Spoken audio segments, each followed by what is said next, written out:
All right, welcome everybody to the Dev Talk Q&A. We have a bunch of new stuff for you today. We did not announce everything yesterday. There's quite a list, and before we get into that, I do want to introduce the panelists. I've got a big group of senior designers with me today. My name is Kevin Martins. I'm the lead designer. All these guys are working on these features and many others that you see today. So I have Wyatt Chang. Hello. Mr. Joe Shelley, Travis Day, and Adam Poole. Thank you for that warm welcome. Thank you all for being here. This was a really exciting Blizzcon for us, not just because of the Necromancer, but also because of the 20th anniversary. So yesterday, of course, you're probably familiar with some of these announcements, but we did talk about the Darkening of Tristram event, where we've largely recreated Diablo 1 in the Diablo 3 engine, and that comes on PTR next week for everyone to play. The Armory, which is a full 5 equipment, skill, everything loadouts for each of your characters, where with one button press you can change your gems, your legendary gems, your skills, your passives, your Kanai cube powers, and of course all of your equipment, no matter where that equipment is. That's probably like a small feature that, at least for me, has a huge impact that saves me a lot of time. And the Rise of the Necromancer pack, which is not just the Necromancer with all of the VO for male and female and all the movies all the way from Acts 1 through 5. It also comes with 2 character slots, 2 stash tabs, a Necromancer pet, and a slew of other cosmetics that we'll be unveiling over the next little while next year. So today we have a bunch of things, and first up, this one was important to me. We've wanted to do this for quite a while, and the team pulled together, and we are bringing Seasons to consoles.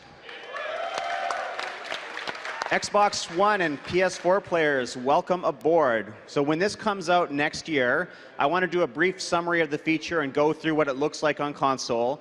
And I understand that many of you are familiar with Seasons from the PC build, so I've put some of the new cosmetic items that you can unlock in later seasons in here as sort of a sneak peek, so you have something to look forward to until we move on to the new features that are for all of our systems. So let's get started. When you join a season, this is a reset of your character and your account for everybody at one time on Seasons, just like it is on PC. As a community, everyone starts from scratch and starts creating seasonal characters at the same time. And so multiplayer is often a big part of this. When you've created your seasonal hero, you choose which class you want, and you choose whether you're going to play normal or hardcore. I definitely recommend playing hardcore. About half of the seasons that I play on PC, I play hardcore because even if I'm playing an identical build to what I normally do, I get all cagey and scared, and I start using my defensive abilities and my movements, and it feels totally different even with identical characters. So this is a great place to try out hardcore without risking one of your characters. Once you've created your character, you start participating in the season journey, and this is a grand tour of Diablo 3. You accomplish different goals, you do it at higher and higher levels. This is the example of finishing a Nephilim Rift on expert difficulty, and it gets more difficult. And the reason you do this is we have a bunch of guaranteed rewards. So there's 2 categories. We've got cosmetic rewards, like pets, portrait frames, and wings. PC players, these are the Seraphim wings from an upcoming season. So this will be the first time you'll see those, and I won't say which season they're coming in, but you'll find out soon. And of course, you get full 6-piece armor sets for all of the classes, and these rotate. So from season to season, even if you chose to play the same character class, you could get different sets every season until you've got them all. All right, so the way the rewards work is as you start finishing chapters, you start getting pieces of these cosmetic rewards and your full 6-piece set. When that happens, it looks like this. And when you go onto your console UI, you have these cosmetic pickers where you can start unlocking these portrait frames and using them. On console, portrait frames have not been very in your face, and so we're bringing them to the forefront, and they're going to be on the screen all the time and appear more often because you can upgrade your portrait frames. Here's an example of choosing a portrait frame and activating it. So this also comes with conquests and leaderboards. So seasons have a competitive aspect. Those of you who like to race against your friends or against players all over the world, you can race in these conquests. And these are very different than the things on the season journey. This particular example is called Speed Racer. And in this, you play the campaign, Acts 1 through 5, but you play it as fast as you can. You ignore as much as you can. You only click where you need to click. You maximize your movement speed. You only kill what you need to kill. It's a completely different challenge from how you normally play the story mode. And you try to be the first person to do that, either, again, within your friends list or on the global leaderboards. So at the end of the season, your character rejoins your main account, and you can take all of the goodies with you and all of your experience. Your Paragon experience, for example, gets rolled into your main account, and if you got a lot of it, all of your tunes on your main account start pinging up in experience levels, and you can go spend all those points. You can choose what items you want to take with you and those that you want to junk or don't need, and everything, all those rewards, those 6-piece sets, etc., come back. And all of the cosmetics you've unlocked will be usable, of course, by any of your characters. All right, so that is the first feature we're talking about today. Seasons on console are coming in 2017 for PS4 and Xbox One. And I would like to pass this to Wyatt to unveil more new features.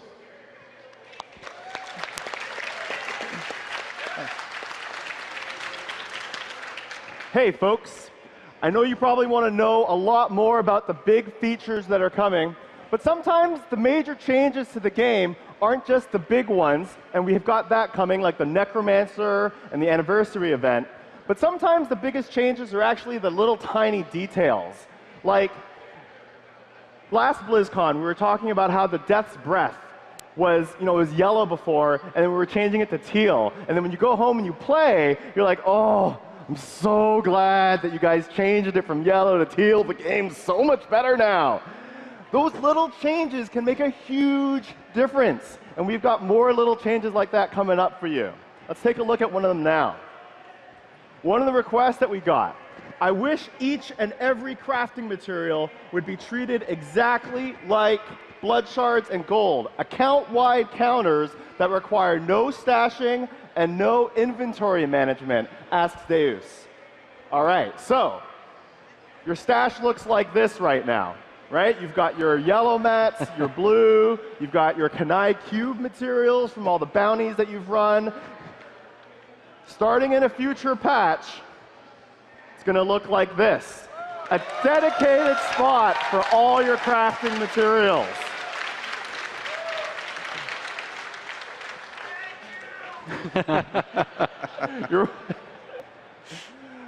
Now, one of the things that's important to us is that the items still feel real and tangible. We've talked about this before. This is why instead of doing auto pickup for a lot of these materials, we instead added vacuum pickup so that you still see the item on the ground, you click, and you pick it up. And we wanted to reinforce that. So although we're having a dedicated storage area for this, we're adding counters with better floating text to come up and tell you what you're picking up with icons embedded right in place. This is going to apply to the gems that you pick up, blood shards, all of these types of things. While we were implementing this, we also had a challenge, but it was also an opportunity. What do we do with Kanai's cube? Well, one of the requests that we often get is if there was just a single button to fill the cube up with all the materials for the recipe.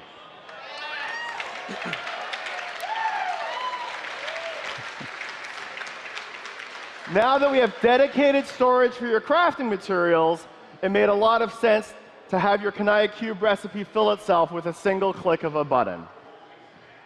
What else have you been asking for?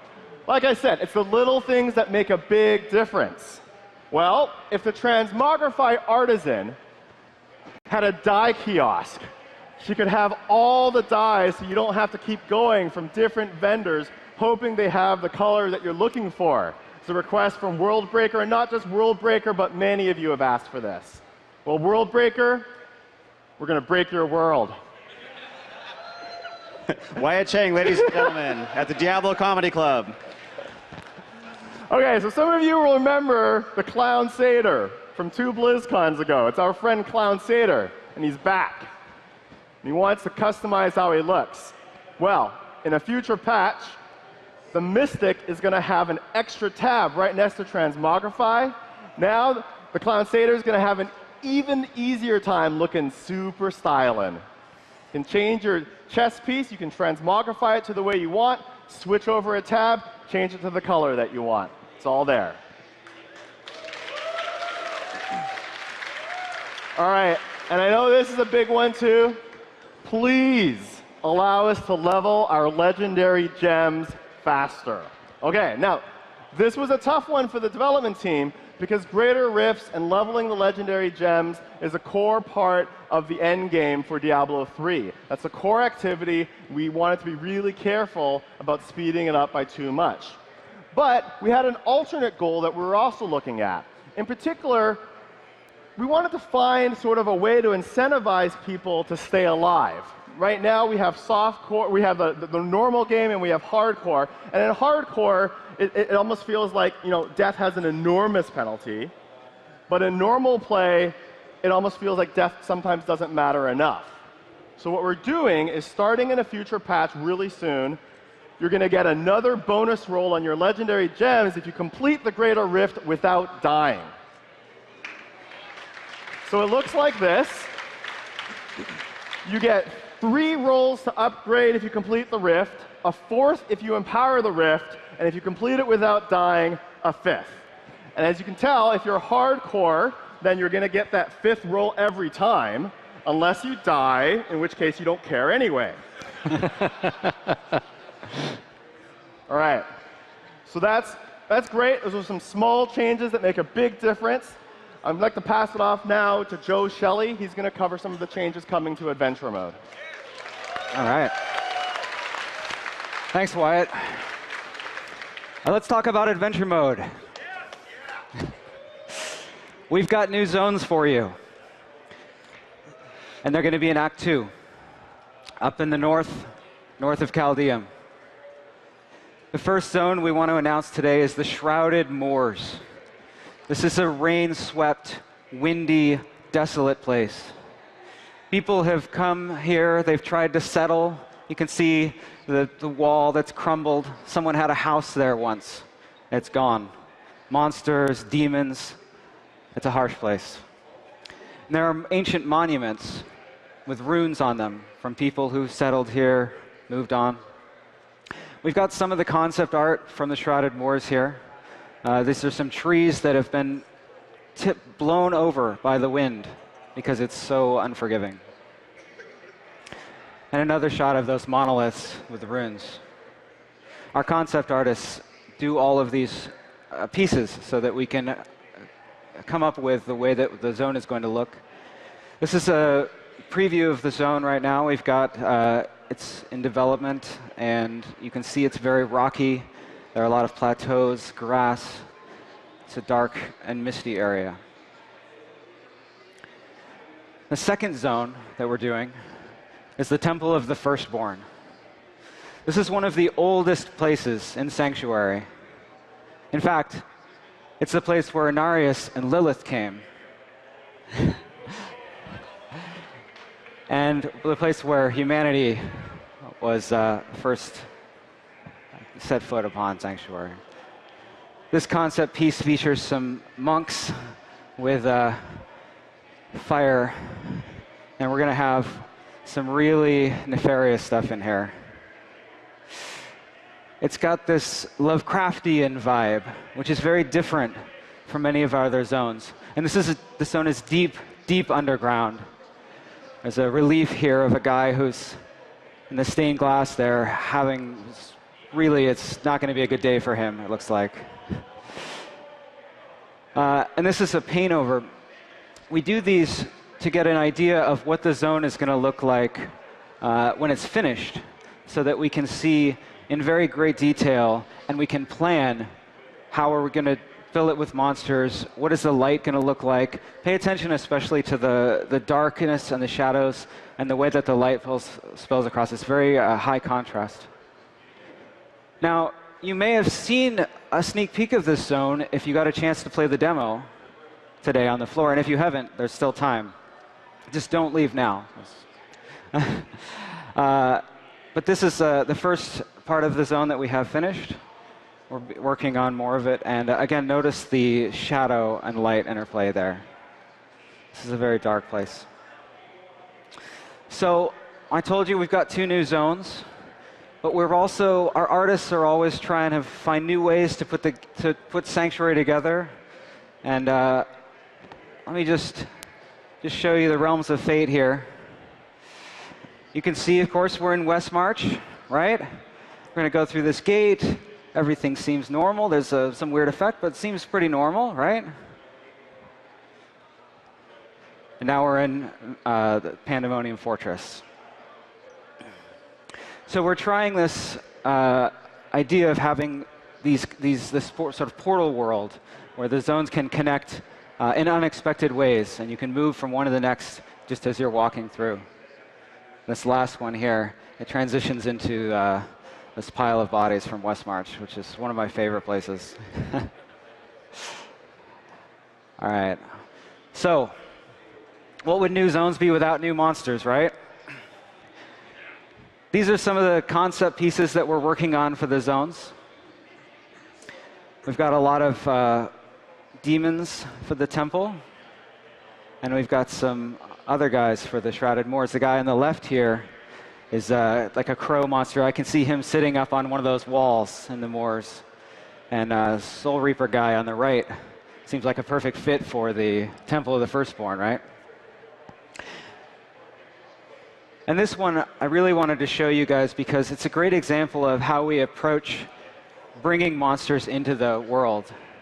So, of course, this is a shot from the Temple of the Firstborn. And one of our artists had painted on these little centipedes. And this is to show how the centipedes could crawl down the walls. They could crawl across these chains. How could they emerge and jump out and scare you? Now, those are concept pieces, but we've also got one of the monsters that you'll be fighting modeled out. You can see on the left and the concept on the right. This is the shepherd. And we've actually got him in game. He's very tentacly. He's going to be a ranged caster that's bringing up spirit energy and channeling it at you. You'll see these guys near the bottom of the temple. All right. So those are the zone changes that are coming. But some of you are probably thinking, all right. I love the new zones. New zones are great. New monsters are great. This all sounds great. But what about greater rifts? What do you have for us? Or to put it another way, I do grift. And we have some awesome stuff for you. We have a brand new way to spawn monsters in greater rifts.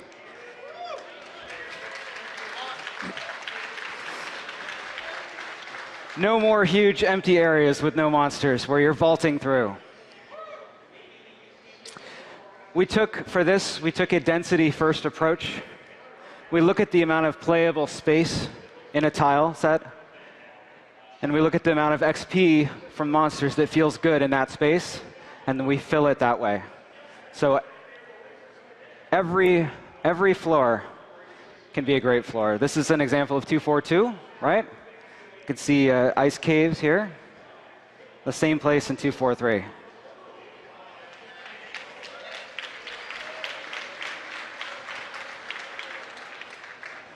So that's great. But we've also changed, we had a rule for greater rifts where when you went down a floor, we tried to keep the tile set the same. Because we felt like, well, it preserves continuity, right? You're in the cathedral, you go down, you're in a cathedral, it makes sense. But what we realized is what's really important in greater rifts is that every time you go down a floor, it has the potential to be awesome, right? It has the potential to be a great floor, awesome, filled with awesome monsters. So that's gone. You'll see new floor every time. There's an equal chance to get a new floor every time. And monster populations can now spawn on any floor. So even floors that had monster populations that maybe your class had more trouble with, you'll be able to see different monster populations now. Also, the size of each floor is more consistent. And finally, entrances are now safe. I have to say, as a demon hunter, I've gone down the floor. There's 3 elite packs. They jump on me. I run back up the floor. Go up and down, up and down. That won't happen anymore. OK, so that's great. That's a bunch of great stuff. We've also got, though, let's see, have any of you fought, let's see, Lakuni, you know? They're leaping at you, or maybe the winged assassins, and you're shooting them, but they just somehow, they make it that last step and punch you. Well, now, you can kill them all in midair.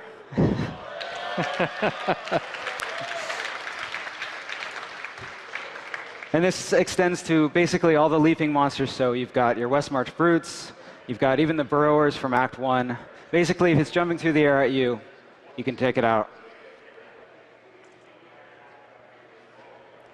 Also, have you ever had the experience where you're in a grift and there are a bunch of invisible snake men around you? And you're like, what? Just attack me. What are you doing? Come on. Well, they're going to jump out and attack you now.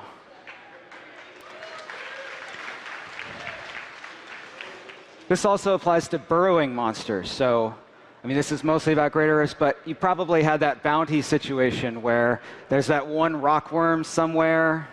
You just, where is he? You just wander around. He's going to jump out, and when he does, he's got little floor cracks, so you can see where he's going to pop out. We've also made some changes to some of the affixes that we've continued to iterate on. We've never been completely happy with how reflex damage works. So now when you shoot a monster that has reflex damage active, it'll fire a projectile back at you. This means that you have a chance to dodge out of the way of the projectile. And of course, it still maintains the same damage type that you shot like you're used to. And finally, if you've ever had that last shielding monster, and he's somehow he's still shielded, he's the only guy left, well, that'll now cancel instantly, so you can kill him as soon as the other monsters are dead. I like that one. That's a small change. You remember what Wyatt said about small changes, though. It can be good. All right, so Travis is going to talk to you about some of the new legendary items. Thanks, Joe. So what would a new Diablo patch be without a bunch of cool new items to find? So in patch 2.4.3, we've got some new things coming for you. It's always been one of our goals that every legendary in the game does something really cool. And we've got some items that aren't there yet. So I'm going to show you what we did with a few of those. Some of you might remember Saffron's Wrap. Not the best item ever. But I remember playing when the game first came out in Classic. I had these awesome Whirlwind builds where I'd whirlwind through like giant packs of mobs and hammer Overpower. And we thought, you know, it'd be really cool if we brought Overpower kind of back up in there, sort of gave the Whirlwind set a little boost. So Saffron's Wrap now, whenever you use Overpower, the next Overpower is going to do bonus damage based on the number of enemies you hit. So we wanted it to be powerful, but have some cool gameplay, where you're kind of waiting until you're in the middle of the pack of mobs, and then you hit it, and then your next one's like 2,000% better. So hopefully this will help with that. Up next, some of you may recognize Mantled Heal as the thing you instantly disenchant when Kadala gives it to you. We wanted to take that and turn it into a really cool lightning wizard build. We always loved the idea of like lightning wizards shooting electricity out of their hands, arcing around the screen. So we thought, oh, all right, well, what if paralysis just did a ton of damage? So now when you get Mantled Heal and you're spamming your electrocute or assortment of electric spells, it'll do tons of damage and just murder everything around you. Next is Faithful Memory. We really loved the sword. It's been around forever. Also, not the best sword in the game. But now, if you get this, anytime you falling sword into the pack of monsters, your hammers are going to do tons of bonus damage. So you want to like aim for really huge densities and then start spamming out hammers and watching everything die. Rabid Strike. The fist weapon that does some poison damage. Okay, we got rid of that because that was lame. Instead, we thought, all right, Epiphany's really cool, and I love when you teleport around, like spending, and it's really awesome. What if we made a clone of you that duplicates everything you do while you're in Epiphany? So now Rabid Strike will make a duplicate of you that's also going to teleport around, mirroring all of the spenders that you use. For Demon Hunters, so grenades, traps, gadgets have always been part of their kit that we really liked, and we wanted to give them something to sort of play that up. So Hellcat Waistguard will now allow your grenades to bounce additional times, up to, I don't remember, 5 extra. I can't remember how high that goes. But each time it bounces, it'll deal more and more bonus damage. So the final bounce will deal up to 800% bonus damage. So you can really get a grenade build going on. You're welcome. Finally, the Barber. So this one, we just wanted to redefine like how people use Spear Barrage. It's always been kind of this really cool-looking single-target nuke. You're channeling your lasers at people. We thought, all right, that's pretty cool. What if instead you're just charging all of that energy into one guy, and then when you stop channeling it, it explodes. So this will change Spear Barrage from a single-target nuke to instead a channeled skill that stores up all the damage. And when you stop channeling, it detonates for all of that damage and kills everything around. This one's a ton of fun to play with. So that's what we've got to show for items today. I want to kick it over to Adam Poole, who's going to talk to you about one of our awesome new features, Challenge Rifts. Wow. Hi, Blizzcon. I am so excited to be here. I get a chance to represent the Diablo 3 team and show you guys a new way to play Diablo 3. What I wanted to say real quick about this mode, though, is it's only really possible in a game like Diablo 3 and because of the community. This feature would not exist without you guys, so let's dive in and find out why.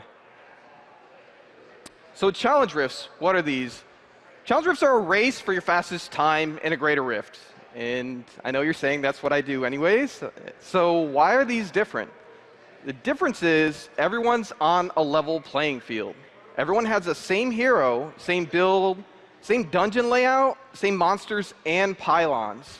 So we're all on the same level, and we're seeing how fast we can beat this rift. Now, this is where you guys get involved, because we actually get this build, this layout from you guys, from a greater rift run in the community.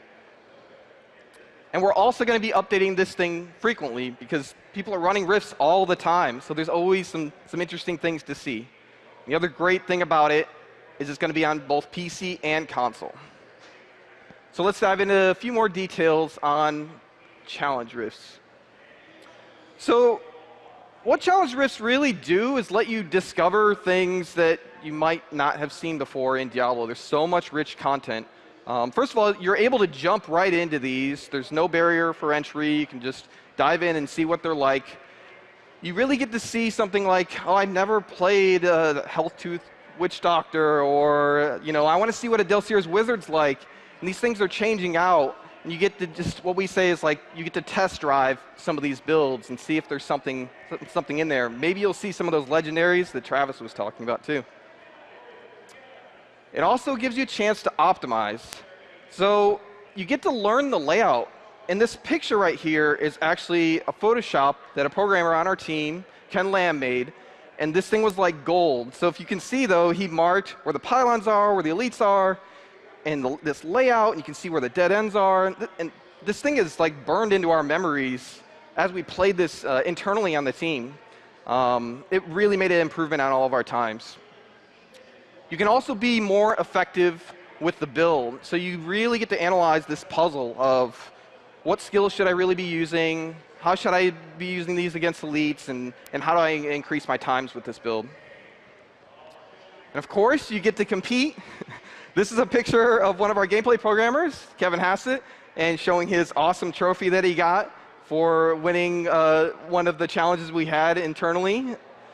We had a lot of fun going back and forth you know, running over to somebody's desk, like, I beat you by 4 seconds. Can you be better than that? And then suddenly you're just like spending like hours playing this thing, and you got to get back to work.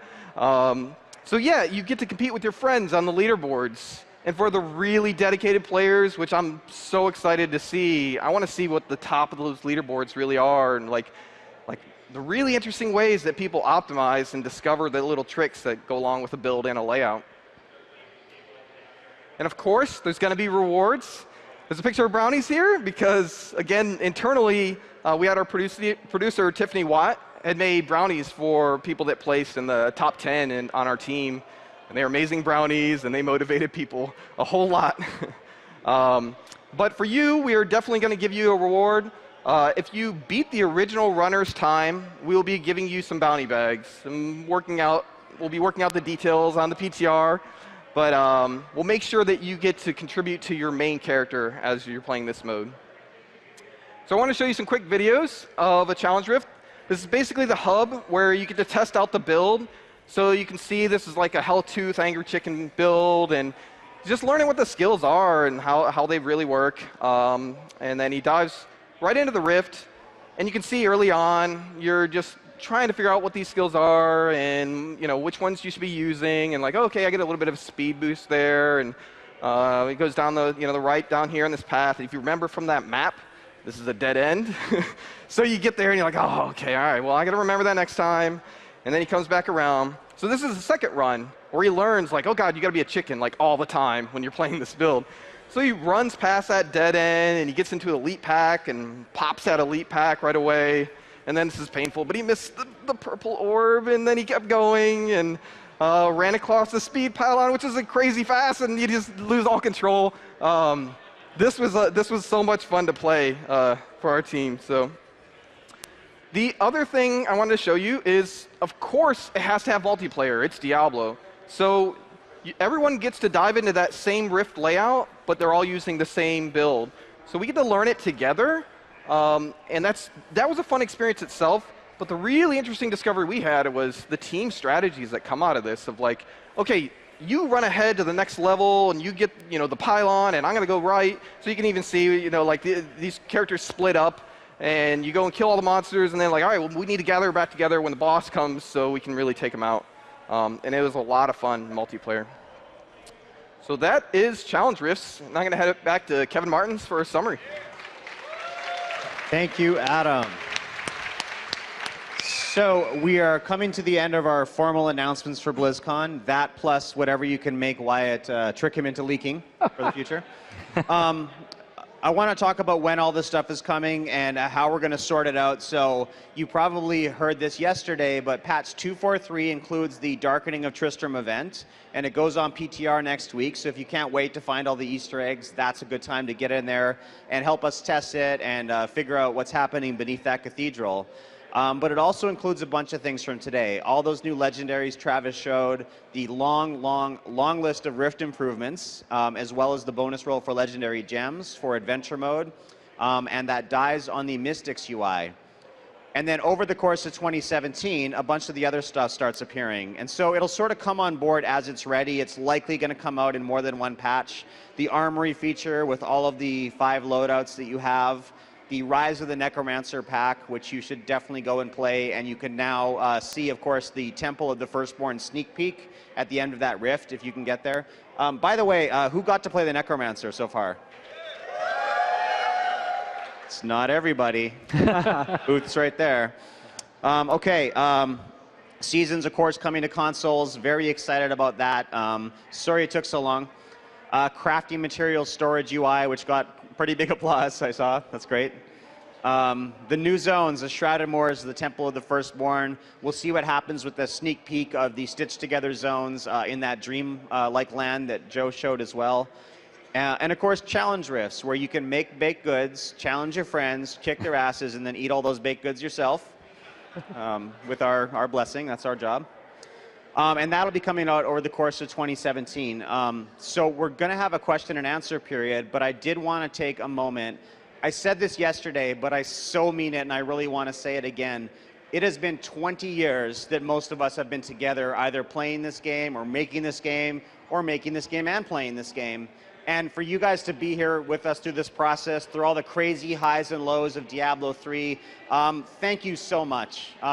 We are not the Diablo 3 team. We are a small portion of that. There was a lot of people back at the office, many of whom are at the booth, who work their butts off for you guys because they love this game and they love this community. We're paying attention, we are energized and engaged, and we hope that you guys stay that way too, and join us playing all of these new features in Sanctuary next year. Thank you again, and once more, 20 more years.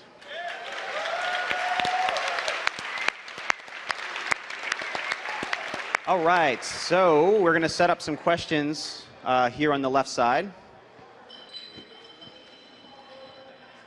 Just want to step forward a little.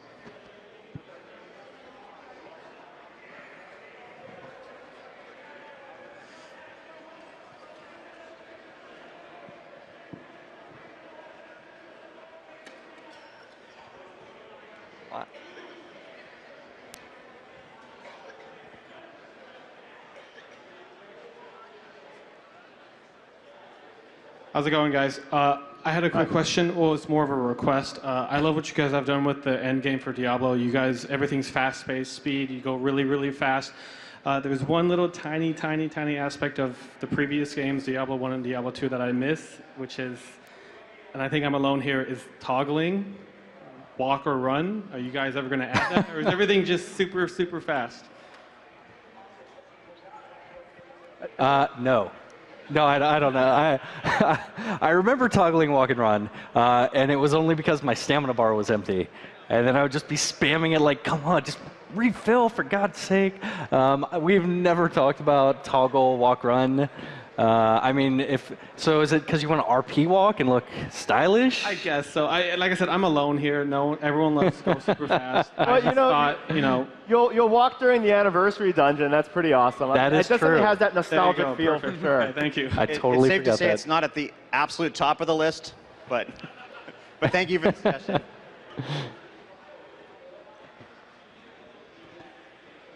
Hi, big fan.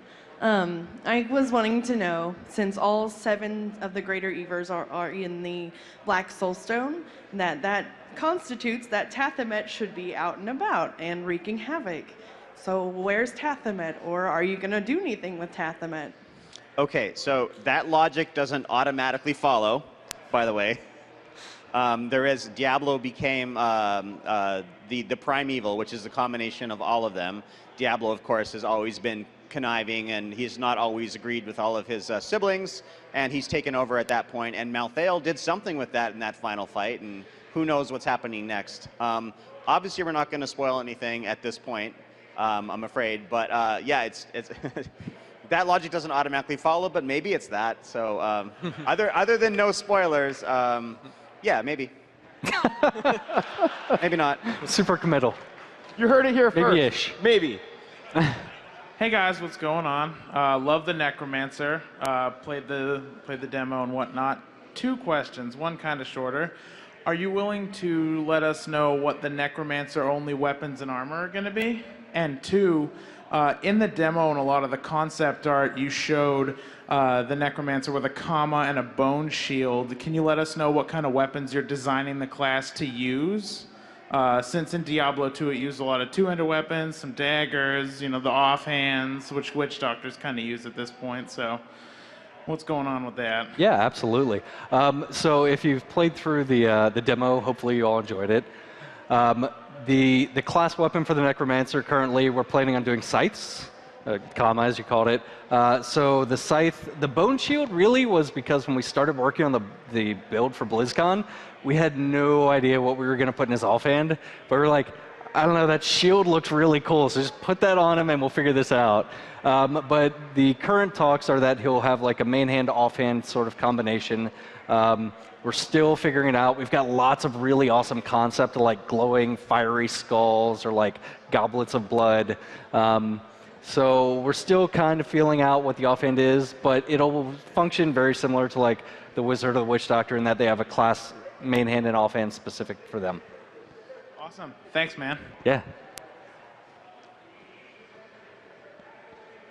Hey guys, first, great changes on the way. Thank you very much for addressing certain issues. Secondly, were there any plans of making more lore-based dungeons or events in game, like Sigurd from Bear's Hill, or let's say a armor dungeon for Bartok the Bloody? So the question is, are we going to add some dungeons that are more story-based, basically? Yeah. Given the examples you had. Well, in a way. So the new zones that we have, one is a dungeon and one is an exterior. Shrouded Moors is outside. The Temple of the Firstborn is inside. And similar to what we did with Ruins of Sescheron, there's going to be a bunch of lore moments in there. So in particular, Temple of the Firstborn is sort of a history lesson of like the prehistory of Diablo. So that's going to have a bunch of story elements in it. But the fact that, you know, most of us at this point largely play adventure mode except for specific times when we go back to visit campaign, we felt right now that we wanted to try to get the best of both worlds and have that story be there, but be able to play it non-linearly. So, you know, unlike campaign where it has a distinct beginning, middle, and end, we want to have a story that the more you play it in adventure mode, the more you can explore. So, you know, when that hits PTR, those two new zones, let us know what you think of that approach. And of course, how you felt it went in Ruins of Sescheron. Thank you. Gentlemen, it's an honor. My question is, is there anything in the future and plans to do more CGI type movies or for the storyline? Maybe like Overwatch, something like that. But I know some people are nostalgic for the way the drawings are, but I don't know if you guys ever thought of that. So we probably wouldn't tease anything like that in advance. Were we working on it? We did have a little Necromancer trailer from yesterday. I don't know if you happened to see that one with some CGI in it. So we did do that. As far as like more story elements, we are often looking for ways to add more lore to the world. Like there's the world of Sanctuary and all those continents have a lot more lore associated with it. And there's quite a depth of stuff that hasn't always hit you. Even if you've read the Book of Cain and the Book of Tyrael, there's other information there. So whether it be movies or books or in-game lore books or character conversations, we are trying to put more story in on a pretty regular basis. But we don't have a particular thing to say about any movies right now. Okay, thank you very much. Hey, so season play for consoles, awesome, but I hate when I get into a game and there's a guy, the 420 Blaze It, Paragon 10,000, 3-socket, 40k DPS weapon. How are you going to combat them being number one on the leaderboards, because that's kind of unfair?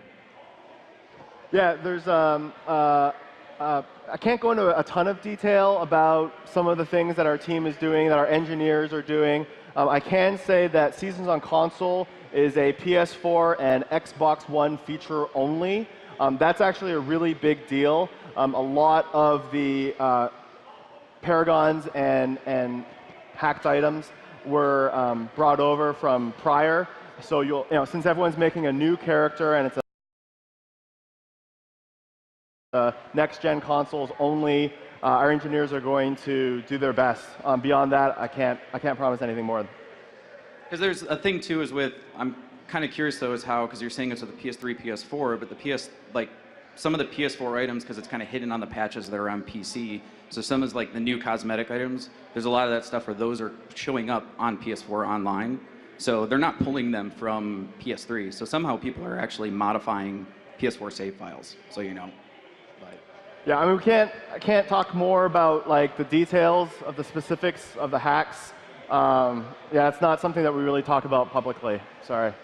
Was it like online play? Will there be a specific like online only version of it, or is it online and offline? Because I know it's kind of right now that was the difficulty of it. Well, when we're getting closer to launch, we will have more details about that. Partly the feature is still in development, and so that's part of why we can't talk about it. And as far as the hack thing, we basically have a policy of not saying what we're doing about hacking, except to say that we do have a security team who works on that stuff. And so that's why Wyatt gives that answer as well.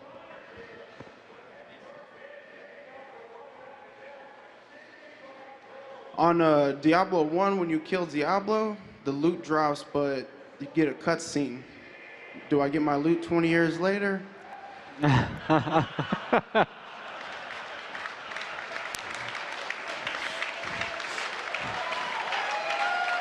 That's, I honestly didn't even remember that, but I don't know. well done. We'll have a meeting about that next week. That's a good question. Yeah, I can't promise 20-year-old loot, but we do have a lot of really cool stuff planned for the anniversary event. Yeah. One of my favorite things, actually, these guys came up with, they're like, oh, we really want to do a legendary gem. Would it be crazy if you socket it into your helmet? I'm like, hell no. I just want to cram the soulstone right in my face. So you get a legendary helm gem where periodically, like, your guy struggles for control of the demon within and then explodes in fire. So we've got a lot of really cool throwback items. They're not 20-year-old loot, though. The great thing, though, about the Darkening of Tristram is that you can go back and get that loot that you missed 20 years ago. Right on, that's what I want.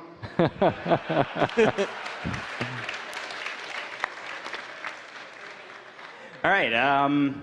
I played the Necromancer as my main for literally like 12 years now, so it's great to see it come back. It's really good. I was wondering if you guys could do anything towards bringing Bone Wand as the main weapon, because it feels more at home than a scythe sickle type weapon. That's interesting.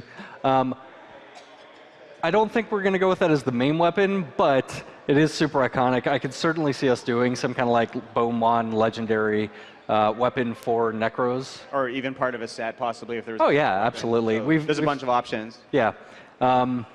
What'd you think of the Necro?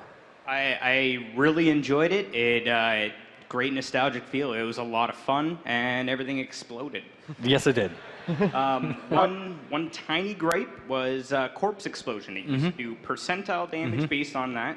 That can't really happen anymore. It'd be really imbalanced with scaling. But I feel corpse explosion was the one spell that didn't quite pop. It visually does, but not damage. That's totally fair. So we've done tons of like internal playtesting. That's actually probably my fault. So the first pass of the BlizzCon build we had, they had like infinity shadow vermin swarming you. And I was like, no one's going to push anything but corpse explosion. Can we tone down the density? So they did. But your experience with corpse explosion is going to vary wildly depending on what types of monsters you're fighting in the environment you're in. Hopefully, when you do get swarmed by a bunch of shadow vermin, you'll just get to giddily explode everything in the universe. Yeah. Thank you. Thank you. Hey guys, I saw in your challenge rift video that the optimized strategy became to just skip all white monsters and fight the elites and rares. And I was wondering if that is like indicative of that's what you're happy with for the strategy for Greater Rift being, or if you have any plans to do something else. I think it actually depends on the build. So in that particular video, you know, if you're playing a Chicken Doctor, Eric Hears, then that, with, you know, Manajumas, and that is the best way to run that particular build. But there's other builds that are focused on killing, you know, the non-elite monsters as well. And I think that's one of the really neat things about Challenge Rifts, is since it's actually a community-pulled build, the optimal strategy changes based on what it's going to be. I mean, it might be elites in one case, but it might not on another one. Okay, thank you very much.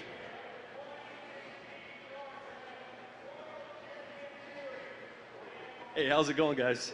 I have a question about legendary item powers. I see a lot of the legendaries that you're coming up with are focused on bridging the gap between skills and making them less lackluster, maybe more damaging, more exciting.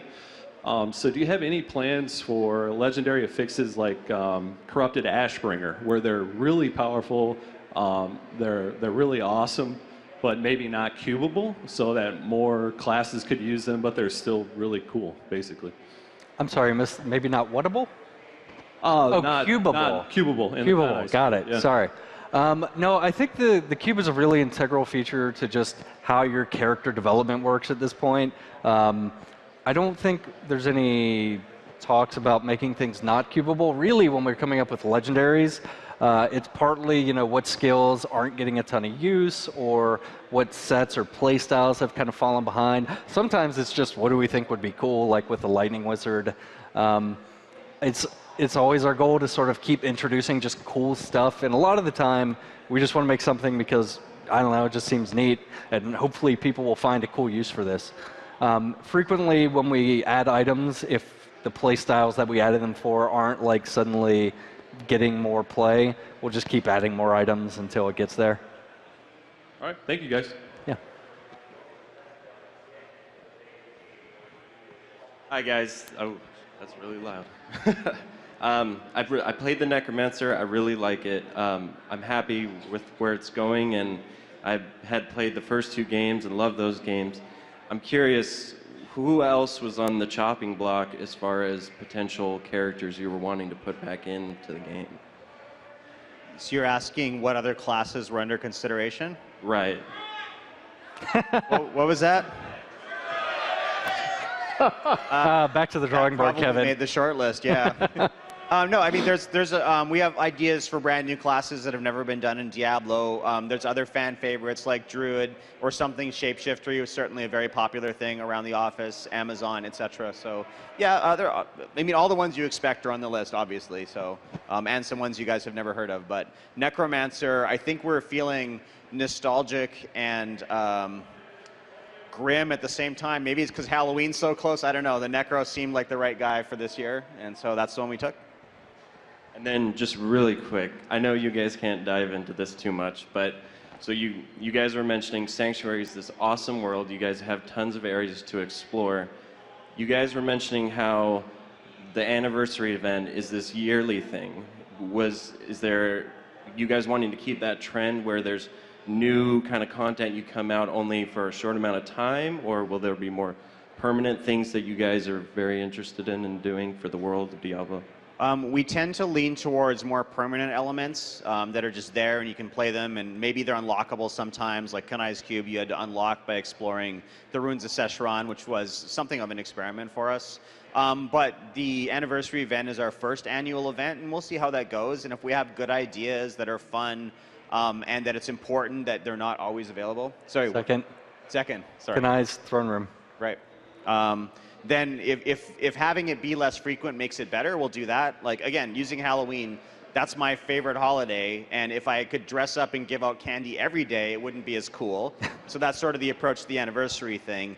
That said, we tried to make it last for a long time, so it'll be a whole month, so everybody, regardless of hopefully whatever's happening in their life, will have a chance to play it during that time once a year. I'd also like to add, the Challenge Rift stuff does a good amount of that, where a certain build will come up in a week with a very specific layout, and we will never see that exact same Rift again. I'm just going to keep cycling those out, and it's been really interesting for the team because, as I said, we've gotten really like our hearts set like, oh, I remember that whole build, I remember that whole like finding the right pylon, and it was really cool. So we're super curious and see what you guys think of that feature as something that feels like exclusive time content. Well, that Wonder Woman movie's coming out, and then there's the Scovos Island, so maybe we can have, like, theme going on there. Just an idea. Thanks. Thank you. Thank you. Hi, guys. Every season I love playing my Witch Doctor, and I think all the sets are really cool right now, but with the Gargantuans and the dogs, I find that the AI could be kind of strange sometimes, especially, like, maybe you're pushing high grader rifts, like 80+, and 2 of your Gargantuans want to go and fight trash while you're trying to tank an elite. Do you guys have any plans to improve on the AI of those pets? Maybe make it easier to target certain monsters? You should play the Necro.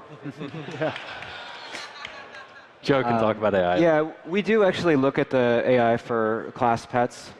In some ways, they work similar to the AI for monsters, but of course, they're controlled by you, so they have additional restrictions. Yeah, that's something that we go back and look at periodically.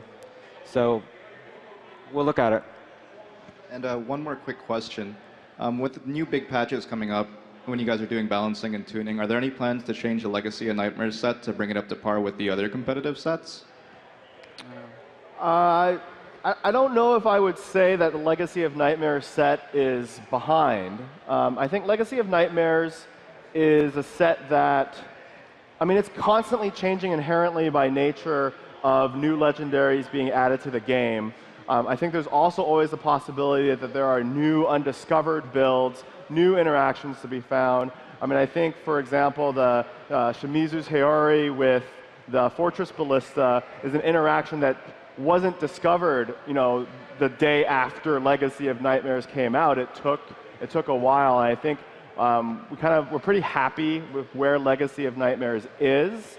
I sort of think of it as like a constantly changing fifth set that every class has access to. All right, we are almost out of time. Let's do lightning questions with lightning answers real quick before we have to shut this down. So in the video you had explained just briefly on the armory system, I wanted to know, are the items that were going to be extra sets in the armory system, do they have to stay in our stash or in our inventory, or are they going to be blank, just staying in that armory? The armory doesn't hold anything. Your items are still held in your stash. There's an option to decide whether it goes to your inventory or your stash when you do a swap. All right, one more question, I think. Sorry. Lightning round, lightning round. Yes, no, yes, yes, maybe no. Hi, guys. I really love playing Diablo on PC, and sometimes it hurts my wrists. Are you ever going to support controllers on the PC or on Mac? No plans for that. Go, go, go. Hello, first off, thank you for the Necromancer. Very happy about that. Have you guys ever decided about making like a time trial boss fight where you go through like a bunch of the Greater Rift boss and then maybe have like Diablo as a point where you hit him and then you move on and you just go like boss, boss, boss, boss, boss, and you can like raise up the difficulty? Maybe. Yeah, we actually that idea has come up. Yeah, interesting idea. Thank you. Thanks. All right, I'm afraid we are out of time. Thank you again so much. I really do hope you enjoy the Necromancer and all these changes next week in the anniversary events. I look forward to seeing a few more of you on the floor, and see you in Sanctuary. Bye. Bye. Thanks, guys. Thank you for attending Diablo 3 Dev Talk and Q&A. Up next, from the arena.